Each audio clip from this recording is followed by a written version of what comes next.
investing in the community. I'm Jill Horner. This is Comcast Newsmakers. With me this hour is Patricia Markel.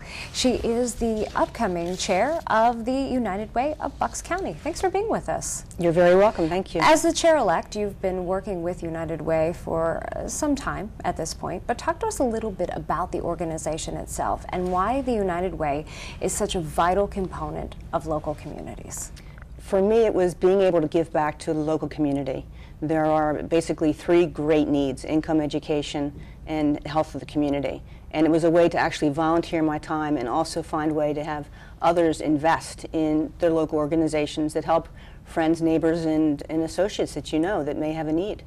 Now, when we talk about what the United Way does as an organization, there are those three main categories: health, education, income. They're areas that impact everyone's lives, but these are national initiatives, but each United Way breaks these issues down on a local basis. Talk to us a little bit about what happens here in Bucks County. We have actually committees that form and meet, and we break it into the three that you mentioned. There are many programs within each of those individual agency groups. What we do is we go out on site visits and basically assess what the needs are within that organization, and as a follow-up we go out and then see what the outcomes were to make sure that the investment monies that we had given them through United Way were really used properly and put back into those local organizations. Now, there's actually something called the Community Investment Cabinet that you're referring to. Why is it so important to go out and assess what's happening within these member organizations? I think one of the main concerns of an individual or a corporation when they give money to someone such as United Way, they want to make sure that those monies are put where they said they were being put, invested into that agency for the proper reasons.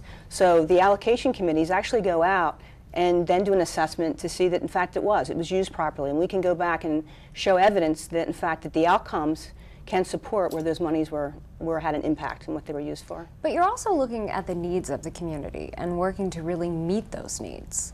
We are, and that's part of the needs assessment. You see what exactly is needed for a certain organization, and it's only grown over the time. I mean, it's kind of a sad thing, but the needs today are greater than they were 2 years ago, 5 years ago, and a large part of that's due to the recession. But the monies aren't coming in as they had been because of everybody feeling tight.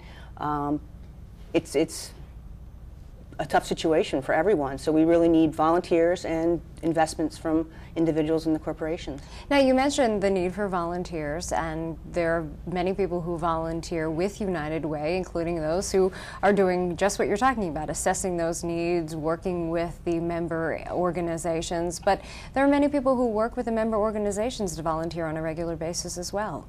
There's a huge number of volunteers, and they're phenomenal, and you don't realize until you actually get involved on an individual basis how much is done by so few. And it has a serious impact when you can really take part and go out there and see these agencies and meet the volunteers who give a large part of their day or portions of their lives to really help these organizations over the years.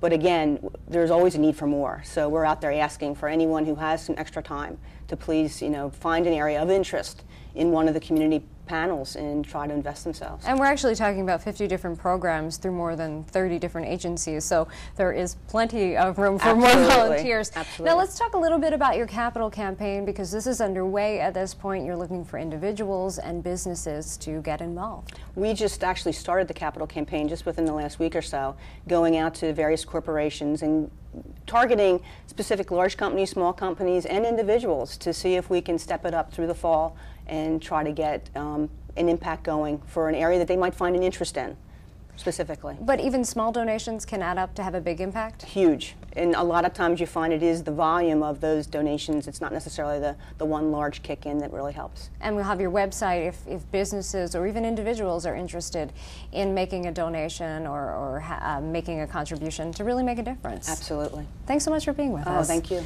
We've been talking with Patricia Markel. I'm Jill Horner.